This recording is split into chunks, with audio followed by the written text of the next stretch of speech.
Thank you. Thank you very much. Oh, now it works. My name is Mette Gjerskov. I am from the Danish Parliament. I'm a former minister. And first allow me to express my respect for all the work you do for women all over the world and, of course, Africa. I was a bit provoked by the thought of new colonialism. Being from Europe, of course, this hurts me.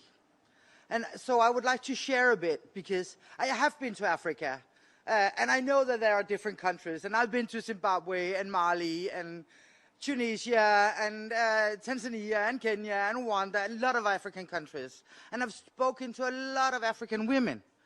And my lesson learned from being from a colonialistic society is do no harm. Allow people to make their own choices.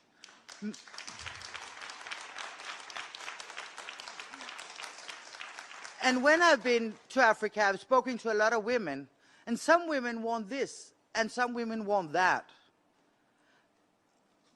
But I think we should allow them to decide for themselves.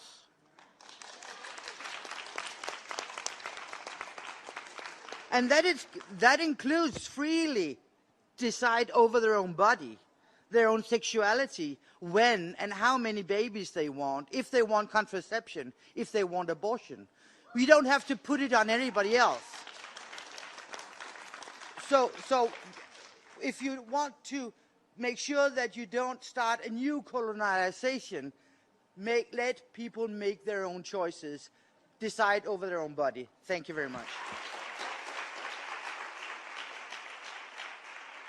Sorry, I'd like to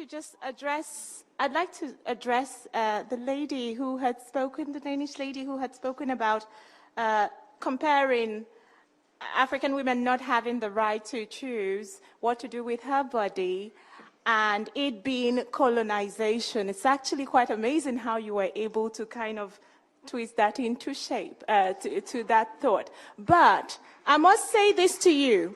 I am from a tribe called the Igbo tribe in Nigeria. If I tried to translate in my native tongue what it means for a woman to choose what to do with her body, I couldn't. Most of the African native languages don't even have a way of phrasing abortion to mean anything good.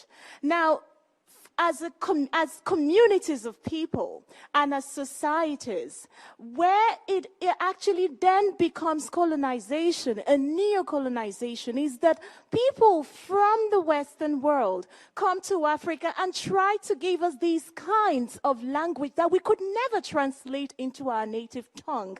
They tell us that it actually can mean something for a woman to do something with her body, which isn't really morally bad. But anyway, the first thing that we have to think of and remember is that as communities, which was one thing I highlighted right at the beginning, culturally, most of the African communities actually believe, by tradition, by their cultural standards, that abortion is a direct attack on human life. So for anybody to convince a woman that abortion is good,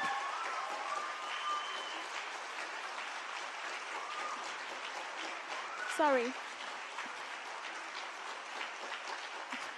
So I'm sorry. So for anybody to be able to convince any woman in Africa that abortion is actually a good thing and can be a good thing, you first of all have to tell her that what her parents and her grandparents and her ancestors taught her is actually wrong. You're going to have to tell her that they have always been wrong in their thinking, and that, madam, is colonization.